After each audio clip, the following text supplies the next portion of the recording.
This is Big Ideas Welcome Season 3. The adventures continue where we pair, business legends with ambitious emerging founders. We dig into big ideas, successes, failures, lessons learned, and everything in between. My name is Chris McAdoo. As always, honored to be with you, and I'm excited to introduce you to an incredible conversation with two impactful leaders.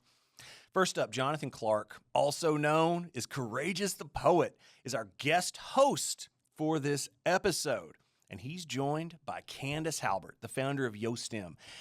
This is just an awesome nonprofit dedicated to empowering underserved youth through hands-on STEM experiences. That's science, technology, engineering, and math for all you art majors out there. So Jonathan Clark is a multidisciplinary artist, an activist, a CEO, the founder of ART.Official Intelligence, a creative agency focused on social impact through arts and technology. As a member of the Knoxville Mayor's Maker City Council, Jonathan's also played a key role in fostering collaboration with the local creative and entrepreneurship community. He's known for his spoken word poetry and work as a playwright and workshop facilitator. Candice is the president and founder of YoSTEM, a nonprofit that provides underserved youth with hands-on STEM experiences. Now, she's also, and I want to be very clear here, a scientific associate at Oak Ridge National Laboratory, otherwise known as ORNL, where she specializes in polymer chemistry and neutron scattering. All right? So when I say that I get to be the dumbest person in any room by degree and decree, this is what I am talking about. Candice has been recognized as one of People Magazine's Women Changing the World, and she's mentored over 3,000 students, encouraging them to pursue STEM and develop essential skills for success. This episode is all about mentorship. Who has done what and how do they share it with that next generation? How STEM education changes lives and how initiatives like the Knoxville Entrepreneur Center's 100 Knoxville program help build a prosperous, thriving community through deliberate investment of assistance, mentorship, and capital. Learn more about that program at 100knoxville.com. Jonathan and Candice, much to learn, so let's get to work. Hey, everybody. Hey, Candice. Hey, Jonathan. It's good to see you. Same here. Been a while. Yes. I've been tasked today with something that I would enjoy anyway. I would have done this without anybody asking me to do it. But to be able to talk to you about a little bit about YoSTEM and just kind of just have a conversation about what this means to you and what this means to our community and what it means to have been part of the 100 Knox program. And I really just kind of always wanted to ask you like how you got started in science, like chemistry, as a young baby, Candice. Oh yeah, sure. So when I was young, I wanted to be to be honest, in the beginning, back in the day, 5-year-old Candace wanted to be strawberry shortcake. Um, so right. But of course, that's not realistic. So anyway, me and my cousins, we had a idea that we would do what our parents did. And my mom was a teacher, and so I was like, oh, I'll be a teacher like my mom, and she's like, no, like teachers don't make enough money. Do something else. So I enjoyed science, in elementary school, and so I was like, well, I'll be a doctor because I like science.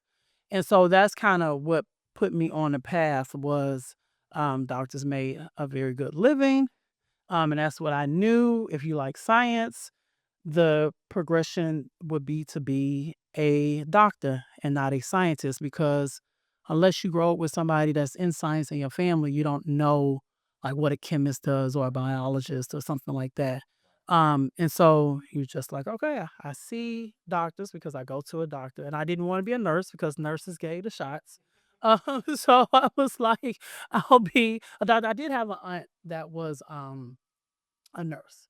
And so, but anyhow, so I wanted to be a doctor. So going through like elementary school, and then getting into high school, I took all the science classes I could because like I said, I wanted to be pre-med in college. Get to college. So you kind of knew you had a plan. Yeah, I did. Yeah. And so when I got to college, I was biology pre-med because that's what they kind of tell you. You need to be biology pre-med. And I didn't like biology. It beat me down. So like for real. Yeah. I I don't mean, think I could do this. it was so much memorization, my brain just couldn't handle it. So it was just so many like large words that you're not used to saying. And then you're not even sure if you even pronouncing it right. So you're just like, all right, whatever this is, I just know what it looks like and how it's spelled. Let me just write this down on this paper. And so like my first bio class, I got a D in, to be honest. Yeah. And I took the next one, finally got a C. Then the next year, I took a chemistry class and I got a 5 credit hour A. Oh, okay. And I finally, in like my biology class, I took like genetics, which I actually love genetics. Genetics was dope. Genetics, I finally got a B in it. But then I took another chemistry class, got another A. And I was like, I should be changing my major because clearly I like chemistry and I don't like biology. Chemistry. That was, so for me, it was like, I really enjoyed psychology. I started UT at 17. I started school when I was 4. So I started college at 17 also. I couldn't hang out with anybody. But I got to go to, my first class was a 300 level psychology class. Because I just made my own schedule. And I just did well. Don't know. But I got an A in that class because I enjoyed psychology so much. Like that for me was like seeing how the brain work and the human mind and just understanding how all these things came together and why our personalities become what they are. And just going deeper into it, I got an A in a 300 level psych class. 17-year-old freshman. Yeah, see. And I was hooked. That's Yeah. all I wanted to learn about. Yeah. I mean, with chemistry for me, it was like you can take certain equations and you can change them and bounce them and flip them and answer like so many different questions that you didn't have to know like one fact, every time. It was like, oh, I got this equation. Oh, okay, I can just change this or move this, move that, and boom, like you can do all of the things that you. Everything. Yeah, exactly. We talked a little bit about your past in chemistry. What do you see with the future? Especially with your organization, youth outreach in science, technology, engineering, and math. Yes, there's a lot of talk politically and socially about how we need to be investing in science, technology, engineering, and math. And I notice a lot of times that some people leave certain folks out of those equations, and certain folks get left out of those conversations. So how are you specifically, People Magazine, so super bangers, and this, I don't know if I'm young this or not, but you probably just one of the most famous people I've ever talked to. But just thinking about how you are planning to change, not as just a one woman like crusade, but as you're not alone, right? But you also have 300 young people that you mentor, over 300 people that you mentored. So with the nonprofit, what we want is kids to be able to see themselves doing science or engineering, right? So unlike me, when I was young, I didn't know beyond a doctor what else is out there. And I think that if we can teach our kids now the options that they have, then they can make more conscious decisions to pursue those. So, like a lot of kids that love Legos, right? Yeah, but you know what? If you can figure out and build these different things, you can be an engineer. And so, like, that's the thing. And they make so much money. And it could help our community by so much by building wealth if our students in our community, and when I say our community, I mean underserved individuals. And so, if we can, have more diverse groups, more people that come from different backgrounds, that helps with innovation. Because the way I approach a problem, the way you approach a problem will be different, the way that anybody else might too. Just because of the way we were brought up, the way we can read this question and understand it and interpret it, the way we process our data. So I'm in a PhD program as well. I had some experiment time, but I worked like 14 hours, right, on an experiment.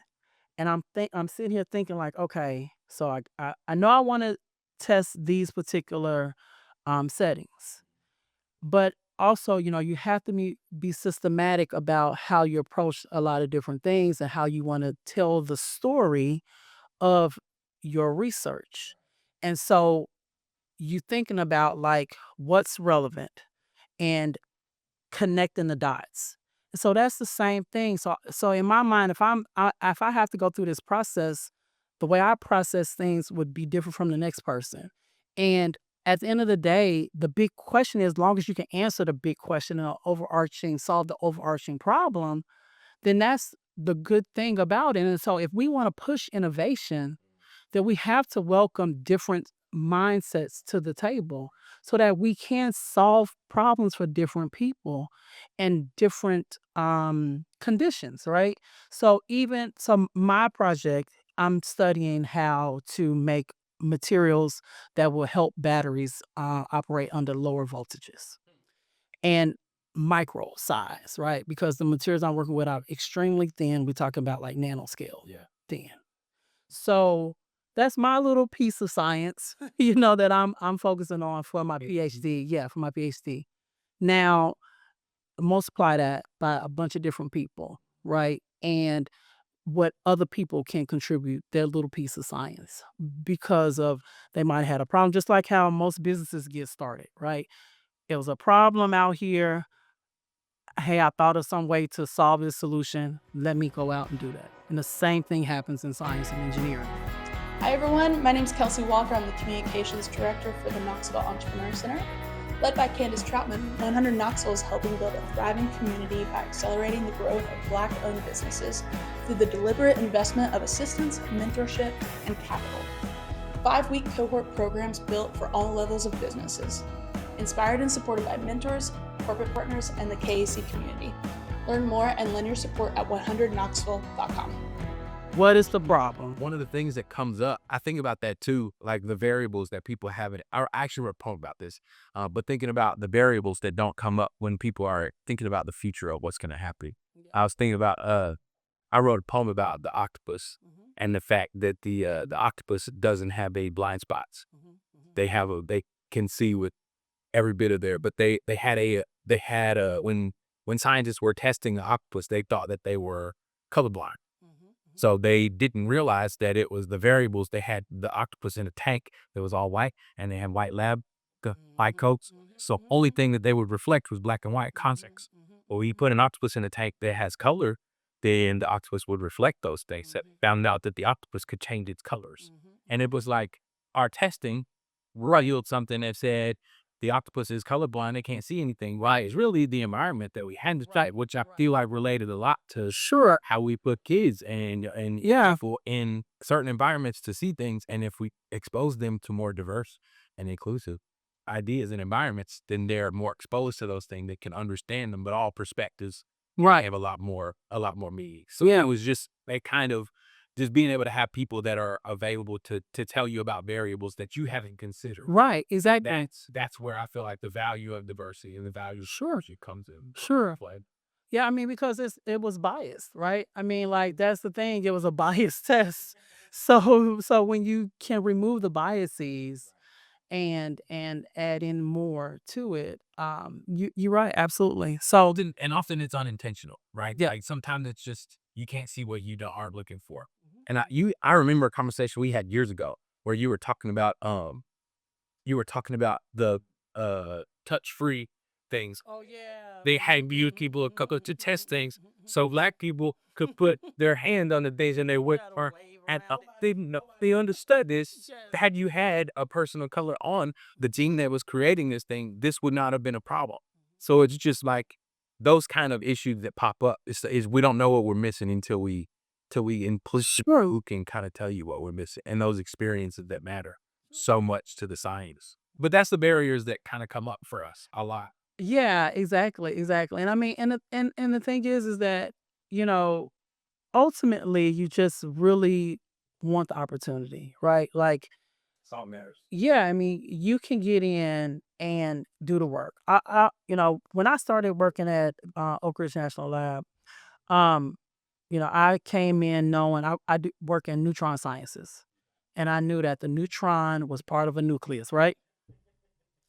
And that was me. I just was like, okay, sure. Like, why are we spending millions and millions of dollars on this when you can do some of this stuff with x-rays? But then as I was there, I learned a lot more about what these things were useful for. But people saw something and was like, oh, okay, let's, she's got this experience, let's do this. And so, to be honest, even still over the entire time that I've been out there, um, I started in 2006. We hired another black woman that's in my role, like maybe 2 years ago.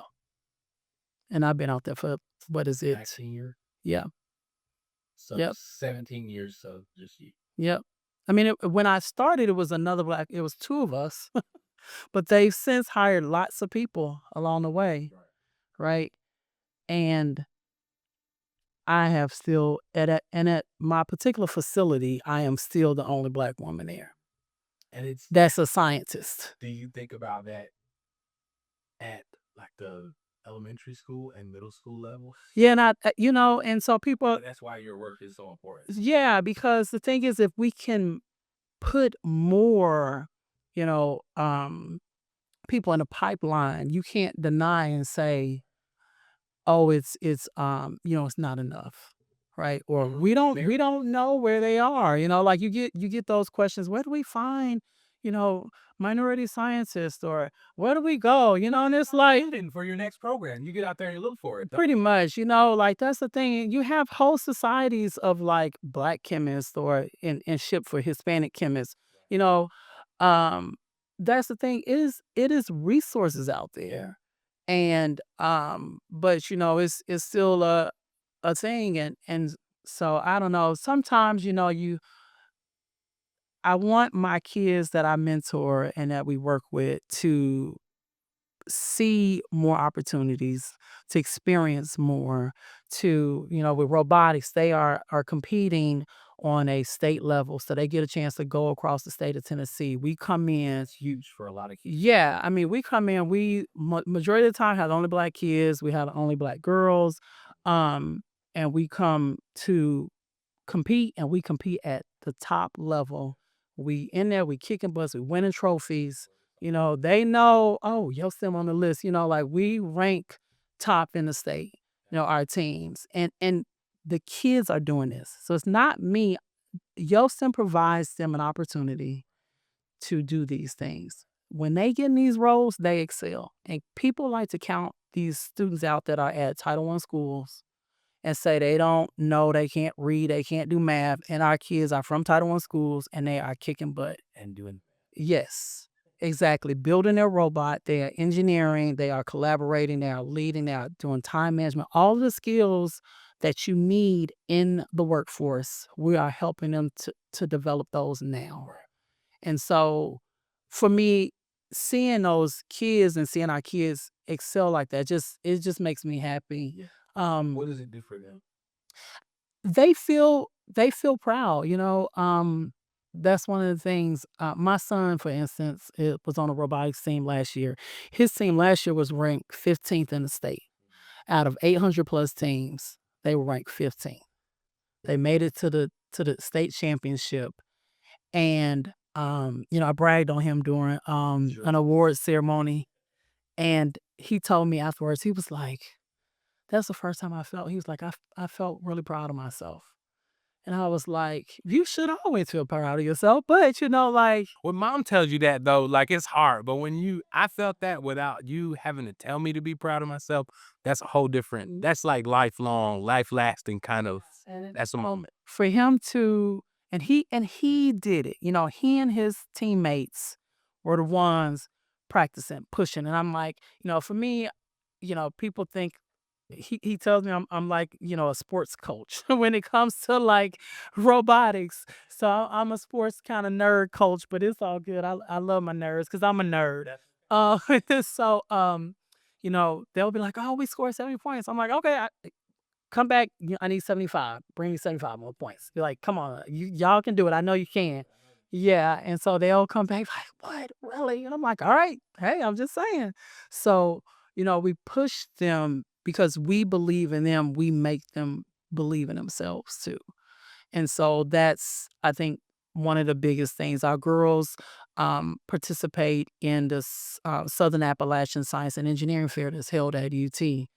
And over the past, we've had teams that that competed from Vine, and they were the only students that had been submitted from Vine Middle School. In the history. Not in his. I don't know about history, but I'll just say during those seasons when we did compete. So it was no other students really from Vine. It was no other students from Vine except the students that we submitted projects for.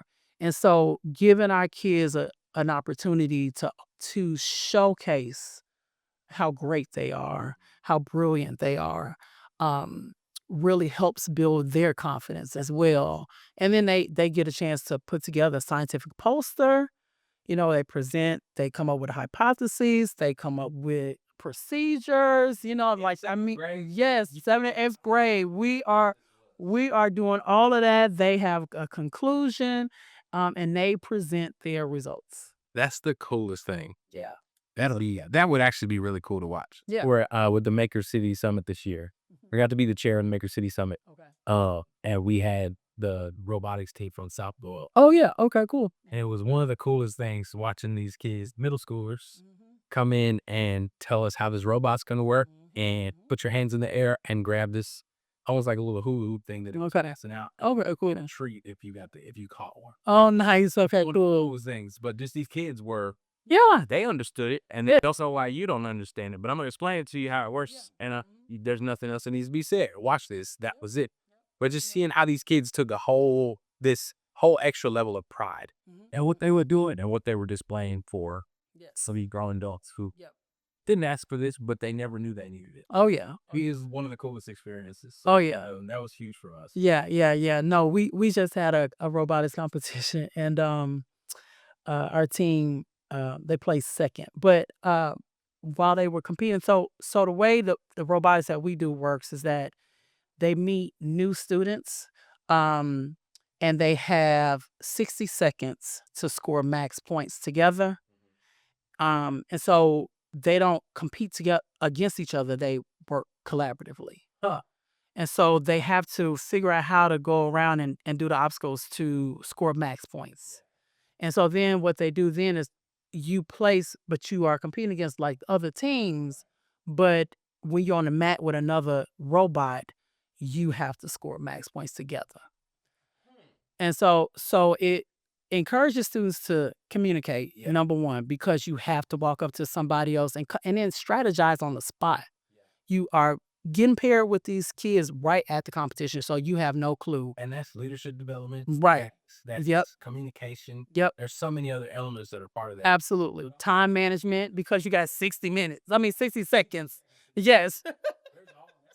Really cool. And accountability. Right? So because you have to do your part. If you said you're going to score so many points, like you got to do that, Right. And so they were in the finals of the match, and they had practiced with another team. They had a strategy and everything. And while they were doing the competition, they were going, and they communicating with each other and everything like that. And at the end, they scored like 70 points. So they blew the team that was beneath them like out the water. And they were just so excited. It's like, yeah, like you would have thought somebody scored the last minute like 3-pointer of a game. You know how they like screamed and was like so excited. Yeah. Yes. It was so funny. And the kids were just they were happy, like both teams, because there was another team from another school, and they were like, oh, thank you, just really appreciative of like having the time to even practice. And so it's been really good. It's been really cool to see the kids grow up. We have so we started originally YoSTEM with girls in STEM. And so our girls in STEM young ladies are now in college. And so to see some of them, some of them are in college, some of them are in STEM majors. So one is really doing really well. She's a computer science major, genuine. And then we have another young lady. Her name is Catherine. She is in nursing at UT. Her sister Christine was with us as well. She's at Yale doing biology. So, like our kids are, and some are didn't pursue some didn't pursue STEM, but they are still in college.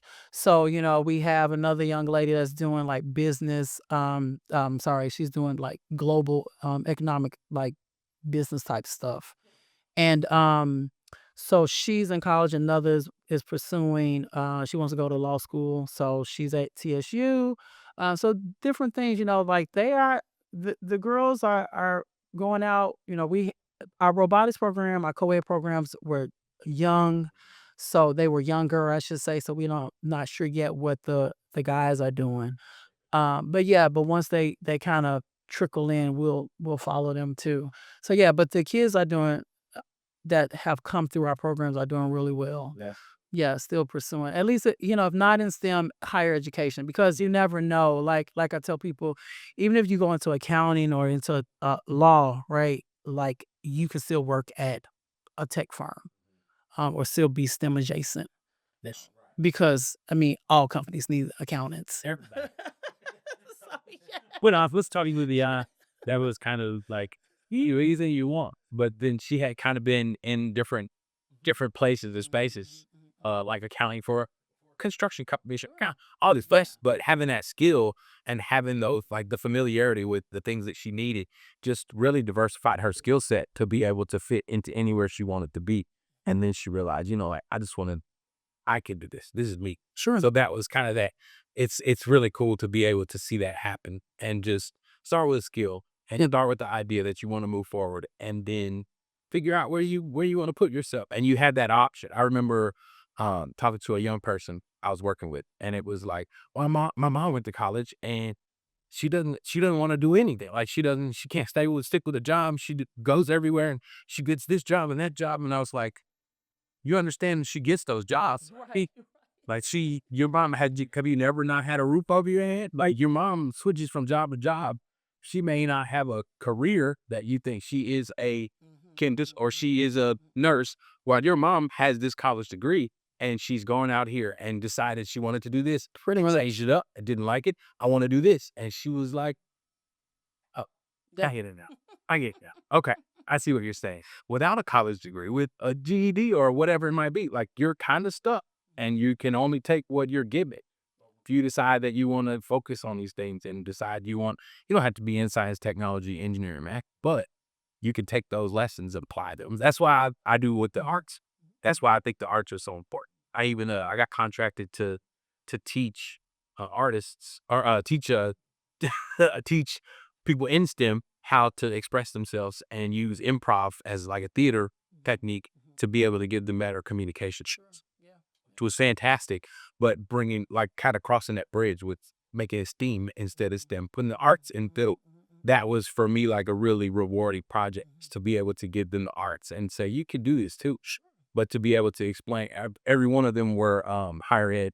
So they're all going to have to do their discs and explain themselves and their work, but giving them the confidence to be able to say, I can do that. And I think it works both ways. Yeah. So what's next? What's your ultimate goal? I'm not sure yet. I really enjoy helping young people, especially like navigate career choices and things like that. And so, we'll see. I'm not sure yet, but Okay. but I do have a strong passion for helping um the the the generations that's coming up navigate, just because it can be so um intimidating. And yeah, and the whole thing, what's next, right? To an undergrad, it's like, oh gosh. And so if somebody can help them navigate the professional space, or the to help them answer the question of what's next, um that has been there, I think will make it more um palatable, I guess you can say, or not so scary. Right. And so that that may be what happens next. I like it. So yeah. I'm ready to see it. Whatever happens, I'm sure it's going to be fantastic. Yes. It's a chance to hang out today. Thank you. Super longer, but I think I think we've accomplished a lot, and just being able to see what it looks like when people have opportunity. Yeah, definitely, definitely. Kids just need, I mean, really, they just need an opportunity. That's all people are asking for. They're not asking any kind of handout. They're asking for an opportunity to show what they can do, and in an unbiased opportunity.